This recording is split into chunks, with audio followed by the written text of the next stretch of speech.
I'm Craig, 29 years old. A family disappointment. That's not an exaggeration. It's something my father himself put on my shoulders. It happened on Thanksgiving Day, right when he handed me the bowl of gravy. He said it as if it were a joke, but the smirk on his face told me it wasn't. My mother laughed along, my brother grinned, and I sat there pretending nothing bothered me. I've been pretending for a long time. In my family, success had a very specific shape. My dad ran a financial firm. My mom was the kind of woman who judged people by the car they drove. And my older brother, Jason, was the golden boy who fit their mold perfectly. He got the $100,000 car for his 21st birthday. A glossy white BMW that my dad surprised him with in the driveway while I filmed the whole thing because Craig, you're good with phones. I was 19. Working 2 part-time jobs and driving a dented Civic with 1 working window. When I congratulated Jason, he threw his arm around me and said, "Don't worry, little bro. Maybe one day you'll get there." He meant it kindly, I think. But it still landed like a slap. Jason got everything.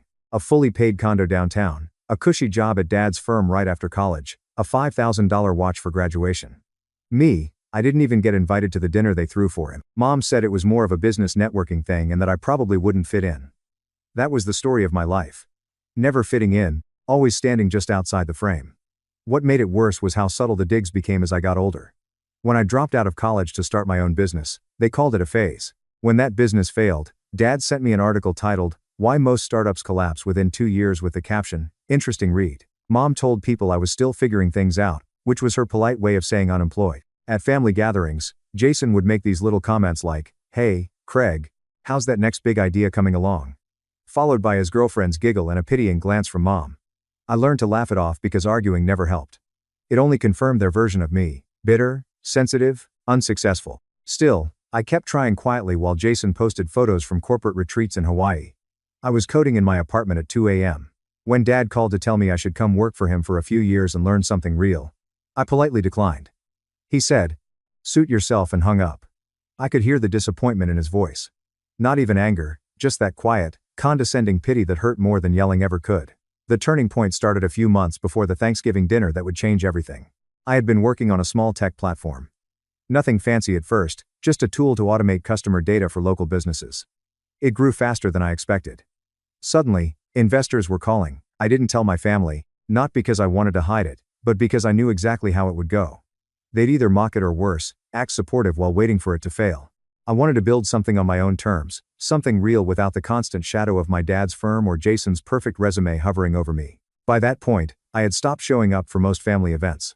The few I did attend were more out of guilt than desire. But that year, Mom insisted I come home for Thanksgiving. "It's been too long," she said.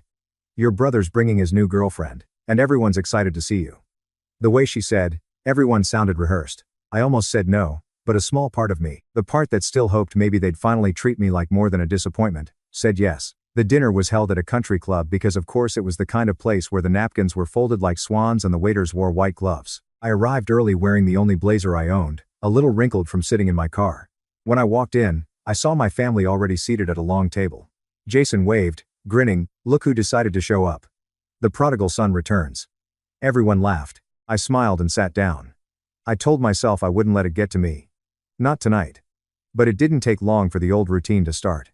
Dad asking Jason about quarterly performance, Mom complimenting his girlfriend's elegant taste. Then a casual, "So Craig, what are you doing these days?" I kept it simple. "Still working on a few tech projects." Dad raised an eyebrow. "Tech projects?" He repeated like it was a foreign word. "So no real job yet?" Jason laughed softly. "Hey, he's an entrepreneur, Dad. That's what they call it now when you don't have a paycheck." Everyone chuckled. I felt the old burn in my chest, but I forced a smile. "Something like that," I said. Mom patted my hand gently like she was comforting a child. "We're proud of you for trying, dear. Not everyone's meant to take the easy route." The dinner went on full of little jabs disguised as humor. When the wine started flowing, the comments got looser. Jason told a story about how Dad had taught him everything about business and how some people just aren't wired for success. Then came the toast, the moment that stuck in my mind long after that night. Jason stood, glass raised high, his voice loud enough for nearby tables to hear. "Here's to family," he said. "And to my brother Craig. Maybe someday you'll catch up." Laughter rippled around the table. My hand tightened around my glass, but I didn't say a word. I just looked at him at all of them and smiled. A real smile this time, though they didn't know why. Because 15 minutes later, as dessert was being served, the giant TV above the bar flickered. The sports channel cut to breaking news. Local business headlines. Tech startup acquired for $40 million, the anchor said. Founded by local man Craig Lawson. I didn't even hear the rest. The room seemed to slow down. My dad froze mid-sip. My mom's smile faltered. Jason turned toward the screen, his face draining of color. Then he looked back at me, his voice barely above a whisper. Wait, that's your company. And that was the moment everything shifted. Not just in the room, but in my life. But before I could answer, before I could even process the expression on his face, Dad's phone buzzed on the table. He picked it up, glanced at the screen, and his expression turned unreadable. That was when I knew something bigger was coming. The silence after that headline was the kind that fills every inch of a room and still manages to press against your ribs. Jason's hand hovered midair, holding his wine glass like he'd forgotten what it was for. My mom blinked at the TV, her jaw tight, and my dad's phone buzzed again, this time louder, vibrating against the tablecloth. I just sat there staring at my untouched dessert, pretending to read the little chocolate tag that said, "Happy Thanksgiving from Stoneburg Country Club." Dad was the first to speak. Well, he said, clearing his throat, his voice stiff. I suppose that explains why you've been so busy. He laughed, but it sounded dry, like a bark that didn't belong to him. Mom finally found her voice. Craig, why didn't you tell us? Her tone wasn't proud or amazed. It was sharp, almost accusing. Do you know how embarrassing it is to find out from a television? I shrugged lightly. You never asked. Jason's girlfriend, Emma, blinked between us. Wait, she said, pointing at the TV that was still looping the headline. You're that Craig Lawson, the one who founded Circuit? I nodded once. Jason still hadn't said anything. He was staring at me like he just realized I was speaking an entirely new language. You built that, he finally muttered. I thought you were still, freelancing, or something. Yeah, I said, keeping my tone calm. It started small, took a few years, but it worked out. Dad leaned back, his eyes narrow. Worked out, he repeated, almost mocking. So, you made a deal behind our backs and didn't think your family deserved to know. That stung. It wasn't behind anyone's back. I said. I just didn't think it mattered to you.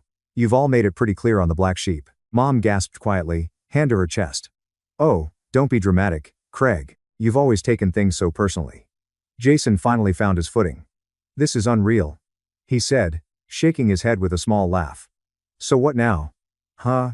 You're the big shot. You going to rub it in our faces? I looked at him at that smug half smile, trying to mask whatever panic was bubbling underneath. No, I said. I was just here for dinner, but even as I said it, I could feel the room shift again. People at nearby tables were whispering. Someone even clapped me on the shoulder, congratulating me. Jason's expression hardened. Dad didn't like attention that wasn't directed at him, and Jason had inherited that same fragile pride. After that, the night became something else entirely. The table split into two worlds. Mom, Dad, and Jason on one side, tight-lipped and cold. Me on the other, trying to disappear into the linen napkin. They didn't even finish dessert. Dad signaled for the check early, muttering something about needing to discuss things privately. When we stepped outside, the chill hit like a wall. Dad turned to me by the valet stand. We'll talk tomorrow, he said firmly. At my office, in Sharp, I nodded, though I had no idea why I was agreeing. Jason just scoffed. Can't wait to see how this goes, he muttered before getting into his car. That was the last thing anyone said to me that night. The next morning, I woke up to 23 missed calls. 12 from Dad, 8 from Mom, 3 from Jason. My phone buzzed again before I could even process it. Dad, I answered. Where are you? His voice was clipped. Home, I said. You told me. 10. It's 9:30. Come now. We need to clear the air. When I arrived at the office, his assistant looked at me like I was a stranger trespassing. She handed me a visitor badge, something she'd never given Jason in his life, and directed me to the conference room. Dad was already inside, seated at the head of the table. Papers spread in front of him. Sit, he said. I sat. He leaned back, studying me for a long moment. You blindsided us, Craig. You realize that? Don't you? I didn't think I owed anyone an announcement, I said carefully. His jaw twitched.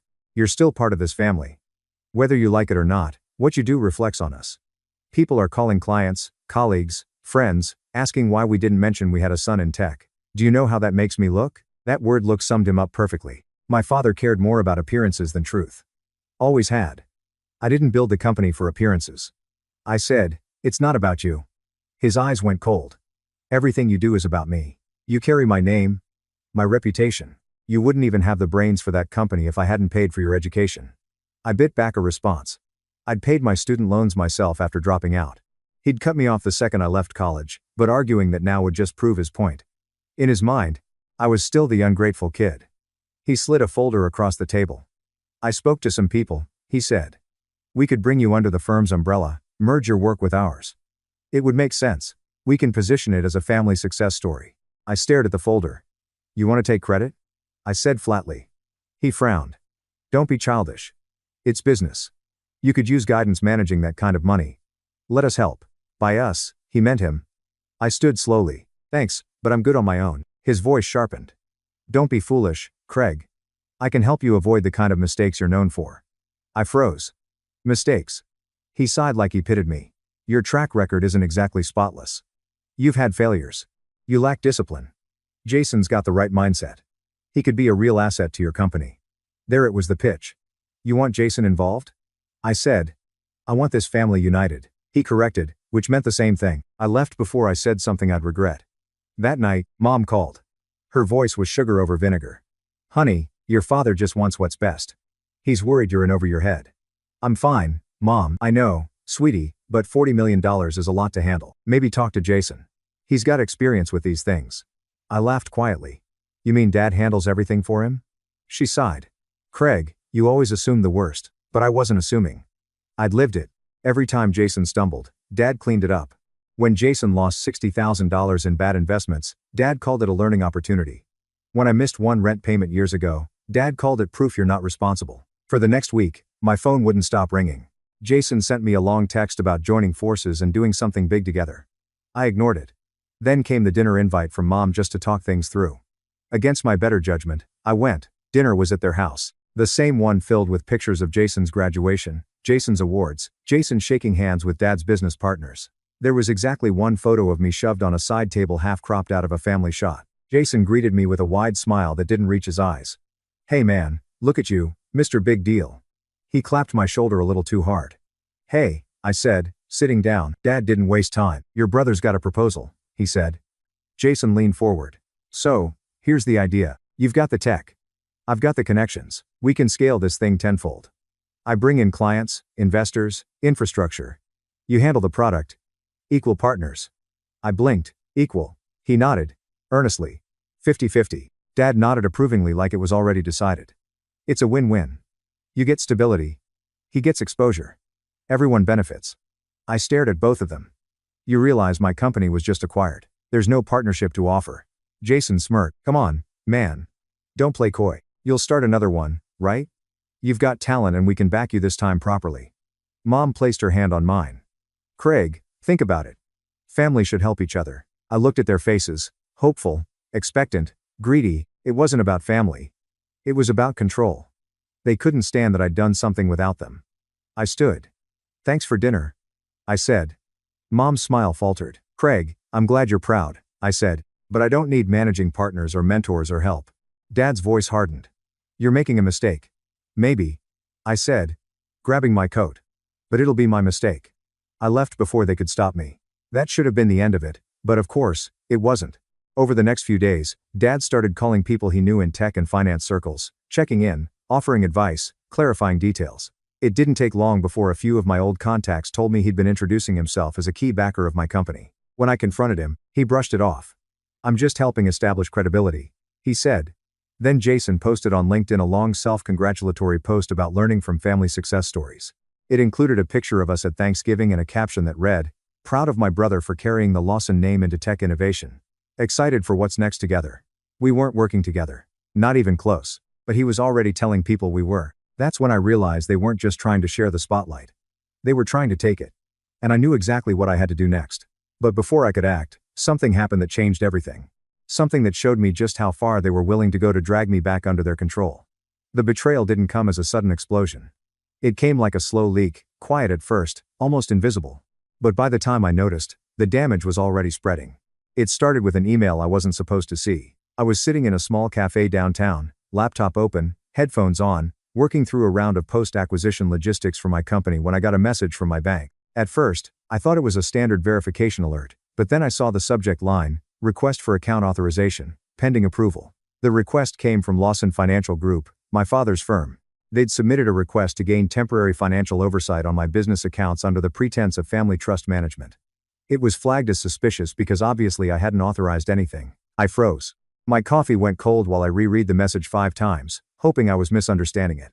I wasn't. The document attached even had my father's digital signature and a note that said Craig Lawson, beneficiary oversight under Family Fiduciary Authority. Beneficiary. The word made my stomach turn.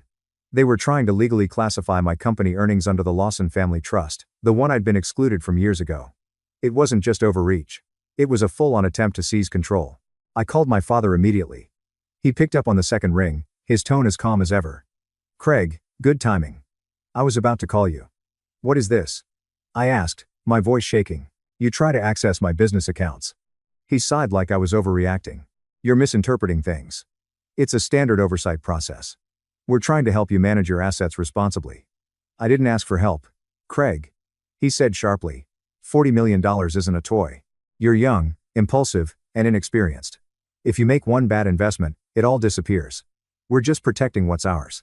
What's yours? I repeated slowly. He hesitated for just half a second, enough to tell me he knew what he'd said. You're part of this family, he said finally. That means you represent the Lawson legacy. The company's success reflects on us. It doesn't belong to you. I said. You wouldn't even be here without us.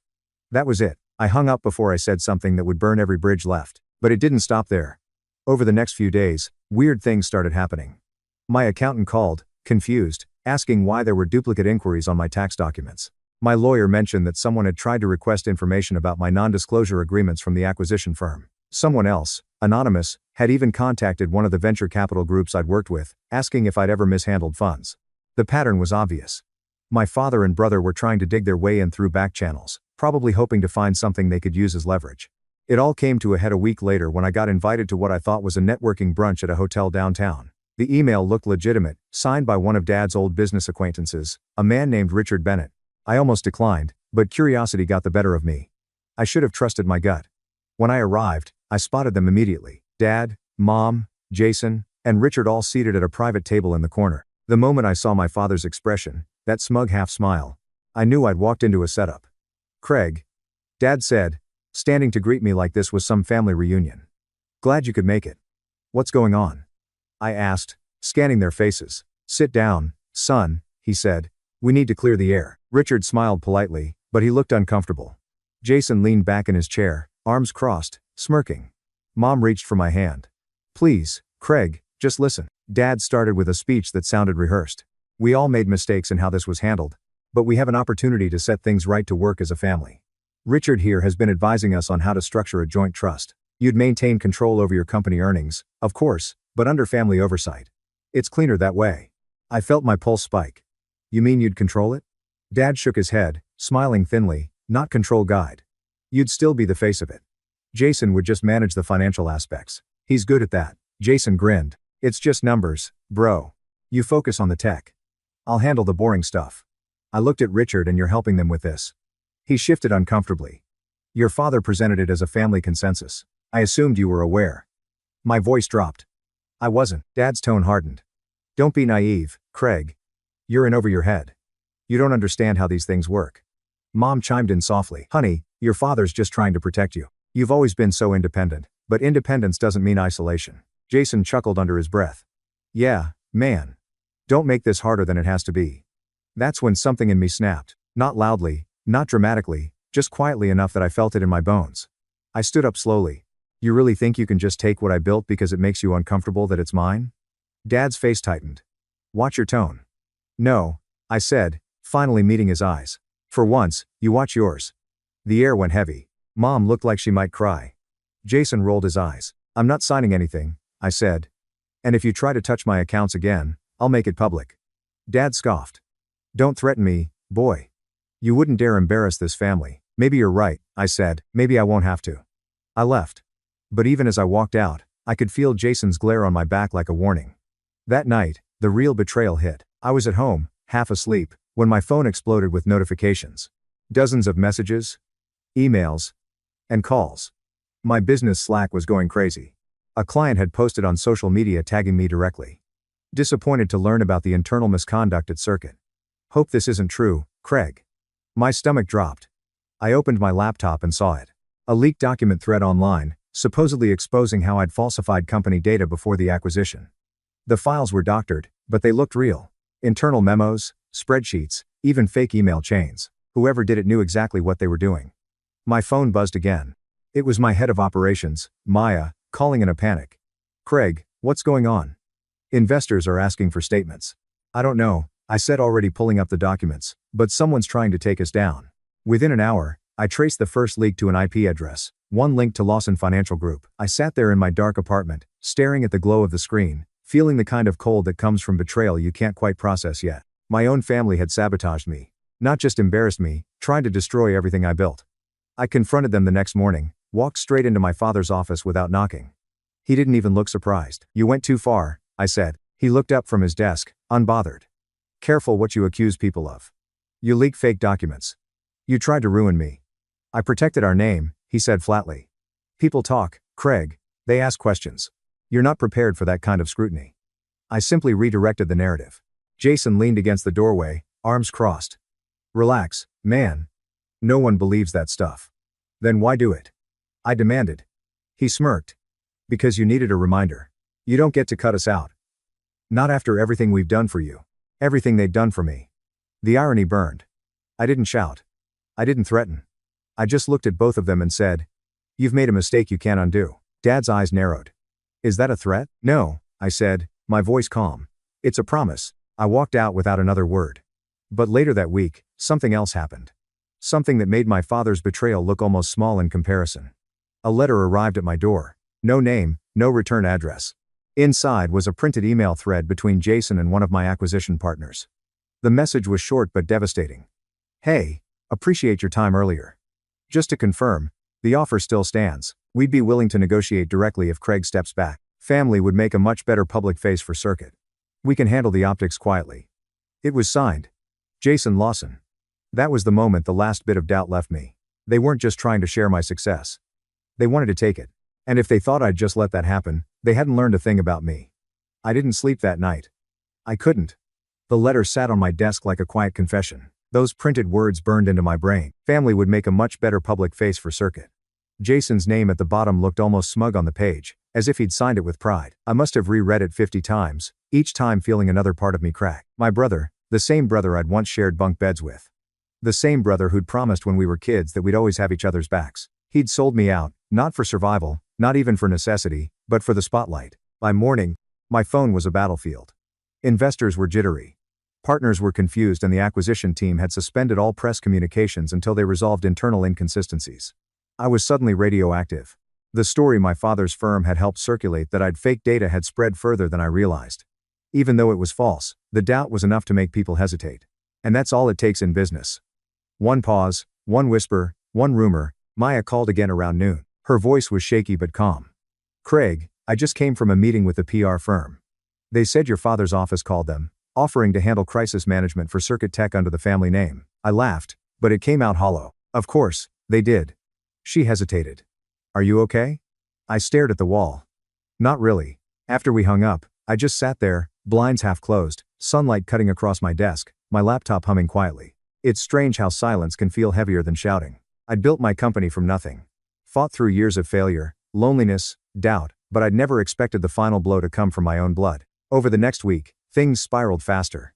My acquisition deal was put on temporary review. Some investors pulled out. Clients began pausing projects. The media had latched onto the drama like vultures. Headlines read, "Family feud at the heart of $40 million tech deal," and Lawson Dynasty rift spills into business world. Every time I opened my phone, I saw Jason's face, smiling in photos, being quoted as a close family advisor. He was giving interviews, spinning a version of events that made me look reckless and impulsive. Craig's brilliant, he'd say, but creative minds sometimes need grounding. We're just trying to guide him. He was painting me as a genius in need of supervision. Not independent, but unstable. Mom called every night, alternating between guilt and manipulation. Honey, please just talk to your brother. He didn't mean to hurt you. He forged my name on documents. Mom, your father said it was just a misunderstanding. You know how paperwork can get. Paperwork doesn't send fake emails to investors, I said quietly. She sighed, her tone softening. You've always been so sensitive. This isn't worth losing your family over. But that was the thing. I hadn't lost my family, they'd lost me. Then came the lowest blow. I was walking to my car one evening after a long day of damage control when I noticed a reporter waiting by the curb. He looked nervous, almost sympathetic. Mr. Lawson, he said, holding out his phone like it might bite him. Off the record, you should know your brother's firm is preparing a statement. Something about reclaiming oversight of your assets due to mental health concerns. I froze. What did you just say? He swallowed. They're implying you're not fit to manage your company post-sale. That the stress has caused instability. For a second, I thought he was joking, but his expression was dead serious. By the time I got home, it was already out. The statement wasn't directly from my family. It was anonymous sources close to Lawson Financial Group, but it was clear who had written it. It claimed that I had been under significant strain, that my erratic decisions had raised questions about my capacity to manage long-term business affairs. It was calculated, designed not to destroy me outright, but to make people second-guess me. That's worse. The next day, the acquisition company froze the final payment transfer pending an independent review. I suddenly had millions locked behind bureaucracy and no access to most of it. The irony? The only people I could technically appeal through the chain of authority were part of the same old boys network my father ran. Jason even had the nerve to call me. "Hey man," he said casually as if nothing had happened. "You're blowing this out of proportion. You should have just worked with us. None of this would have happened. You forged my name, spread lies. And now you're questioning my sanity." I said quietly. "You think this is just business?" He sighed. "You always make things emotional. Look, Dad's right. You need structure. You're not built for this kind of pressure." Something inside me cracked then, but not in the way they wanted. I didn't yell. I didn't argue. I just said, "Thanks for the clarity," and hung up. That was the moment I hit rock bottom. Not because I'd lost money or status, but because I finally accepted that there was nothing left to save between us. The illusion of family was dead. I disappeared for a while after that. Stopped answering calls. Stopped showing up to meetings. I rented a small cabin 2 hours outside the city. No Wi-Fi, no reporters, no noise. Just me, my laptop, and the weight of everything I'd built slipping through my fingers. The first few days were numb. I'd wake up late, stare at the ceiling, make coffee, and sit on the porch watching the same pair of birds hop along the fence. There was something calming about the stillness, even if it felt undeserved. But beneath that quiet, something else was forming. Not anger, not revenge yet, but focus. The kind that comes when there's nothing left to lose. I started piecing things together, mapping out every move my father and Jason had made, who they contacted, what strings they'd pulled, where the fake documents had originated. I still had connections in tech and cybersecurity, people who owed me favors. I reached out quietly under the radar. One night while going through encrypted email logs, I found something, a clue I hadn't noticed before. The forged oversight documents that had been submitted to the bank, they hadn't come directly from Lawson Financial Group servers. They'd been routed through a smaller shell company recently incorporated under a different name. The owner, a consultant who'd once worked for my father's firm. I sat back in my chair, the pieces clicking into place. They'd built a front, a legal buffer to distance themselves from what they were doing, and they thought I'd never find it. The next morning, I drove back into the city. My first stop was my lawyer's office. He'd been handling my side quietly, but even he looked uneasy. "Craig," he said, "I need to be honest with you. Your father's influence is substantial. If we push too hard publicly, this could get ugly fast." "I'm not scared of ugly," I said. "I just want the truth." He nodded slowly. "Then you'll need proof. Real proof." "I'll get it." Over the next few weeks, I worked in silence. No social media, no public statements. I let them think they'd broken me. Meanwhile, I was collecting digital fingerprints, tracing money transfers, building a trail of evidence so clean it could cut glass. But it wasn't just about the company anymore. It was about reclaiming my name, my autonomy, my dignity. One night, I was in that same cabin surrounded by printouts when my phone buzzed. A message from an unknown number. "You shouldn't have gone digging, Craig. Some things are better left buried." No signature, but I didn't need one. I looked at the screen for a long time, then turned it off and set it face down on the table. For the first time in months, I felt something sharp in my chest. Not fear, but resolve. Because now it wasn't just business. It was war. And the people who had once called me the family disappointment had no idea how much damage disappointment could do once it stopped caring about their approval. It's funny how rock bottom sharpens you when you've lost everything. Reputation, trust, family, what's left is clarity. Cold, ruthless clarity. I didn't rush my comeback. I wanted it to burn slow, quiet, deliberate. The way a fuse crawls before it reaches the dynamite. The first thing I did was rebuild my footing. I didn't try to fight the headlines or argue online.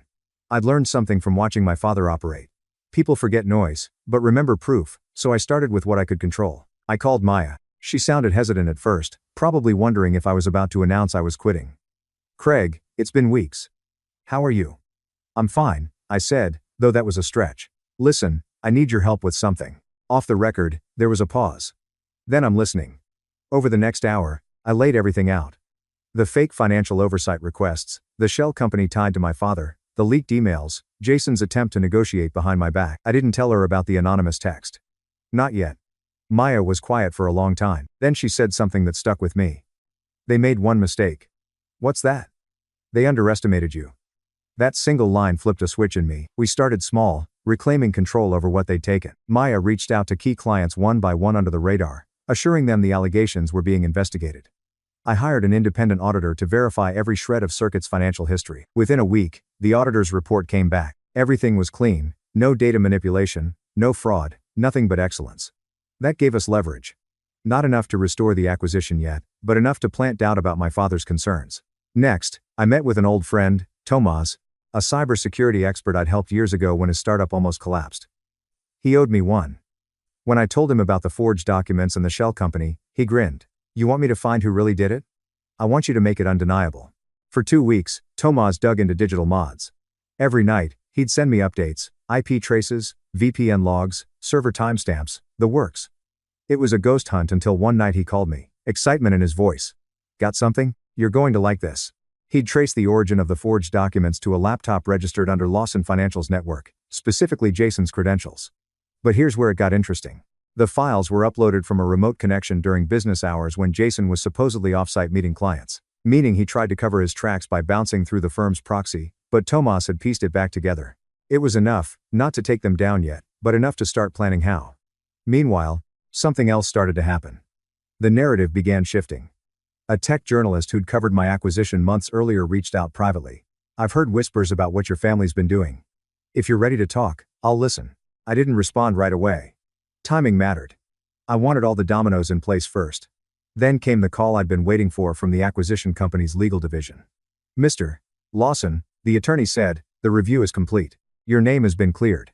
We'll proceed with the final disbursement this week. I didn't celebrate, not outwardly. But when I hung up, I sat in my car for a long time, just breathing. That was the first real victory, not just for me, but against them. But I wasn't done. Once the funds were released, I made a few quiet moves. I opened a new holding company under a different name, Laro Group. No ties to the Lawson family, no familiar executives. I transferred assets, patents, and rights connected to my upcoming projects there. It was airtight, legal, and invisible. Then I started my next venture. I called it Netrack, an AI platform that automated back-end infrastructure for startups. It was exactly what I wished I'd had when I was building Circuit. Within 3 months, early investors were lining up.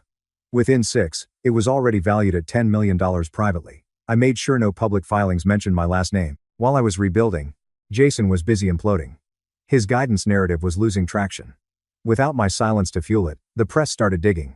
A few journalists noticed discrepancies in his story, conflicting timelines, self-contradicting claims. Then one outlet published a piece highlighting possible misconduct within Lawson Financial's PR outreach related to my defamation. I didn't even have to do anything. Their own arrogance was eating them alive. Still, I wanted more than vindication. I wanted distance. So I moved, sold my apartment, and bought a penthouse downtown under Laro Group. Floor-to-ceiling windows, minimalist furniture, silence that felt earned, not empty. I poured myself into Netrack, working late nights, refining systems, mentoring new developers. I found purpose again, not in proving anyone wrong, but in building something that wasn't tainted by their shadow. And yet, as my success grew, so did their desperation. Mom started leaving voicemails. First gentle, then pleading, Craig, please call your father. He's worried about you. Worried about me. The irony made me laugh. Then Jason texted me out of nowhere. We should talk. Things are getting messy here. I ignored it. 2 days later, I got an email from one of Dad's old business rivals, a man named Leonard Price. He congratulated me on Netrack and attached a short note. I've heard what your family tried to do. If you ever need leverage, let's just say I have a few old skeletons from your father's closet that might interest you. I didn't respond to that either, but I saved the email. Not because I wanted revenge. Not yet, but because it was proof that the tide had turned. For the first time, people weren't looking at me as the disappointment. They were looking at me as the wild card, the one who broke free. I even started getting invitations, tech conferences, speaking events, interviews. I declined most, but eventually I said yes to one, a private leadership summit hosted at the same country club where my family's Thanksgiving dinner had taken place. The irony was poetic. When I walked into that room months later, I wasn't the outcast with the wrinkled blazer. I was the keynote speaker. They introduced me as Craig Lawson, founder of Circuit and CEO of Netrack.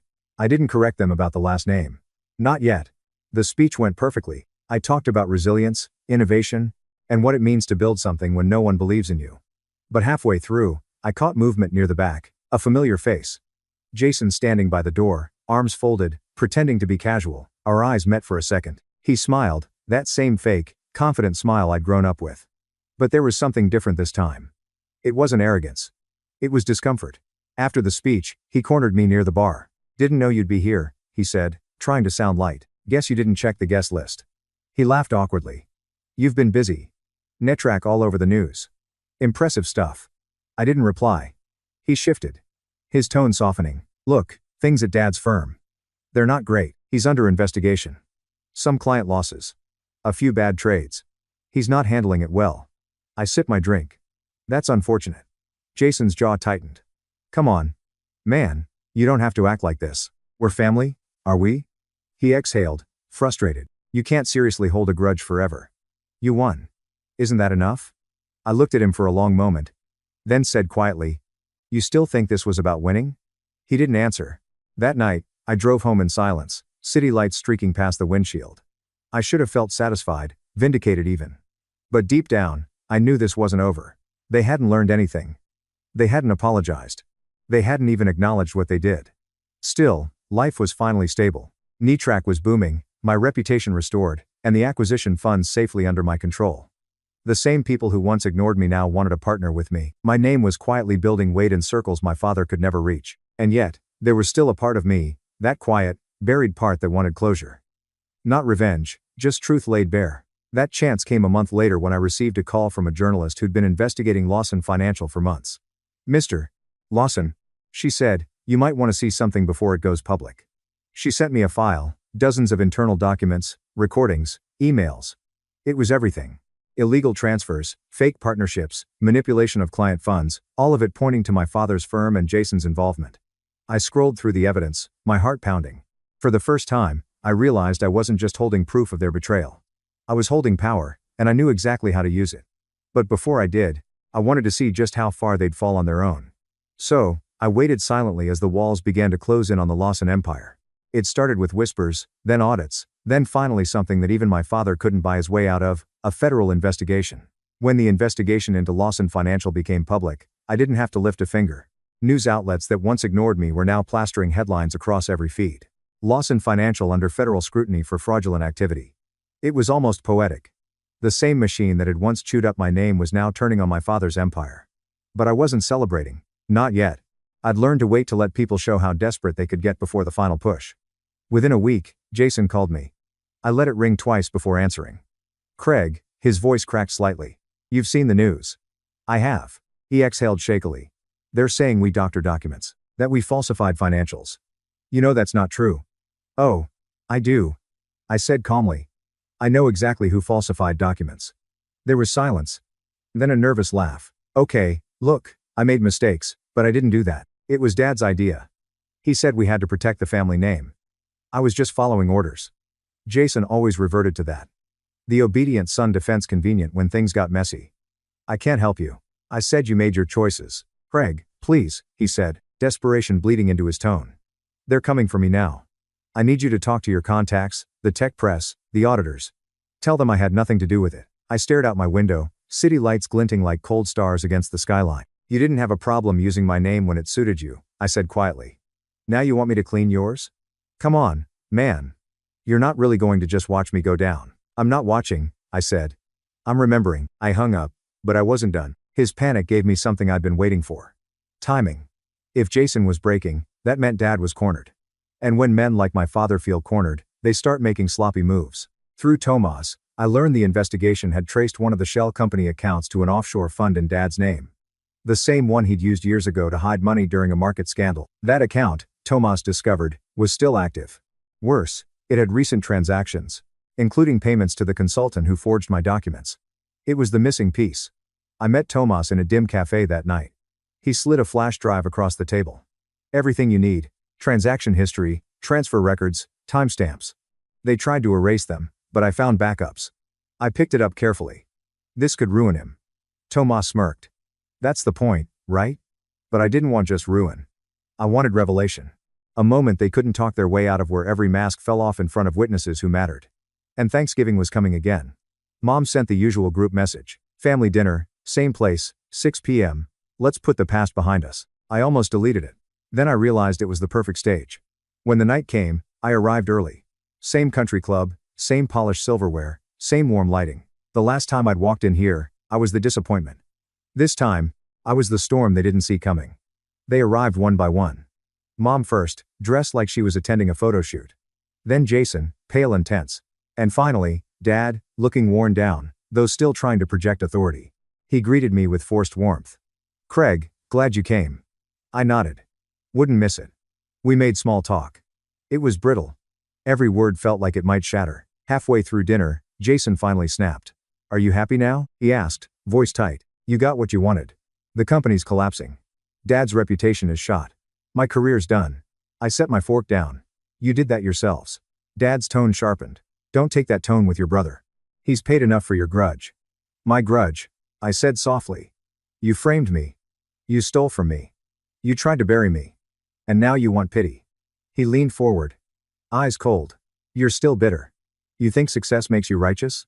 You wouldn't even have that success if it weren't for this family." I smiled slightly. Funny.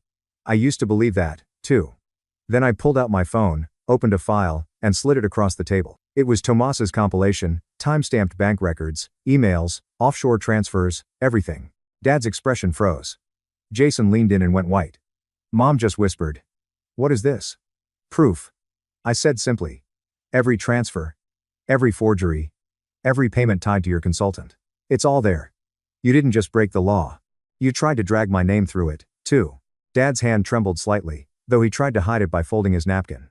"You think this will help you? You're as much a Lawson as we are. If this comes out, your name's in it, too." I leaned back. "No, Craig Lawson is done. Everything I own now, my company, my assets, they're under Laro Group. Clean, independent, untouchable. You taught me to cover my tracks. I just learned better." Jason looked at me like he'd seen a ghost. "You planned this," he whispered. "For a while," I said. "You wanted control. You wanted the family name to mean something again.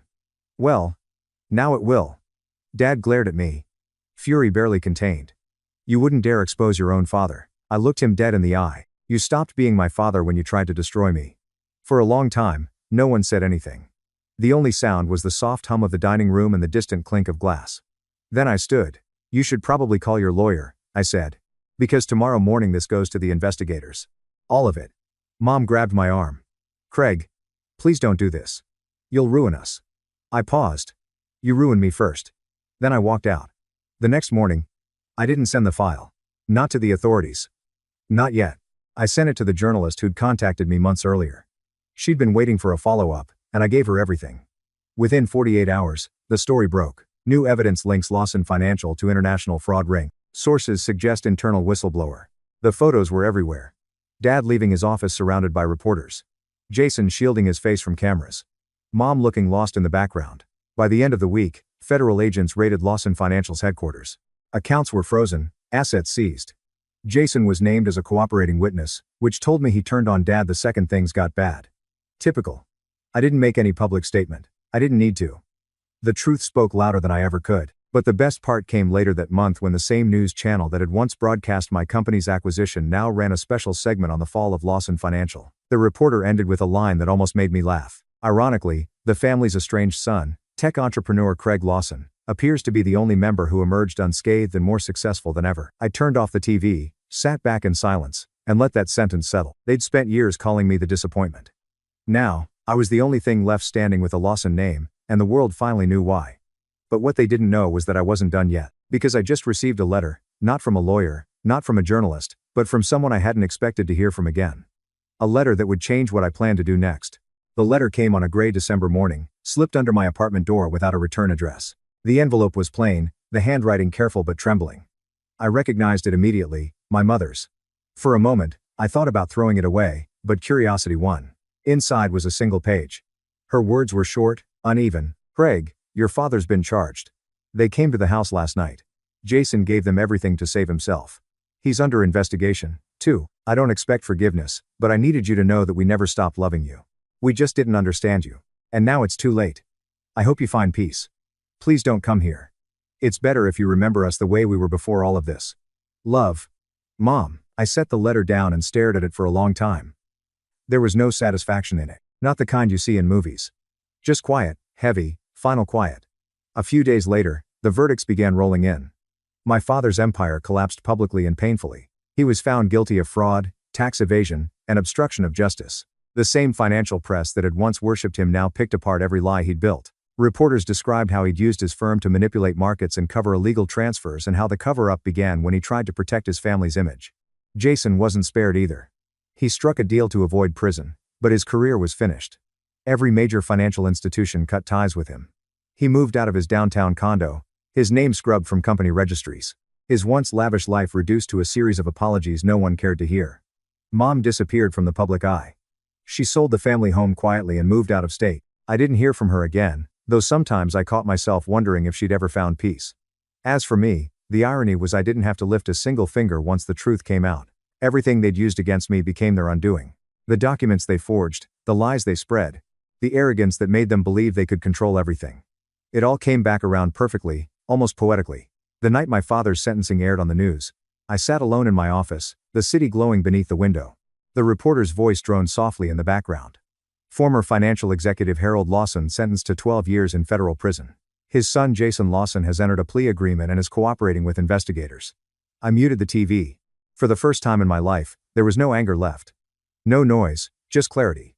The kind that comes when you finally stop needing approval from the people who never wanted you to succeed. I walked to the window and looked out over the skyline. The same city where they'd once laughed at me, where I'd been the family disappointment. Down below, the headquarters of my company glowed with the logo I'd built from scratch. Nitrack. My name wasn't even on the building, and I liked it that way because I didn't need anyone to know who I was anymore. The people who mattered already did. A few weeks later, I visited the country club one last time. Not for dinner, not for nostalgia, just to see it in daylight. The place was almost empty, the same room where Jason once raised a glass, and said, "Maybe someday you'll catch up." I sat at the same table, ordered a drink, and smiled to myself. The waiter asked if I was waiting for someone. No, I said, just remembering something. I stayed for a while, then left the check on the table with a note scribbled on the back. Nothing poetic, nothing cruel, just one line. Guess I finally caught up. And as I walked out into the winter air, I realized something I never had before. Revenge wasn't about watching them fall. It was about finally standing tall without needing them to see it. That was the real victory. That was the end of being the disappointment. Thank you so much for watching until the end. If you really like our videos, please don't forget to like, share, and subscribe. Have a great day.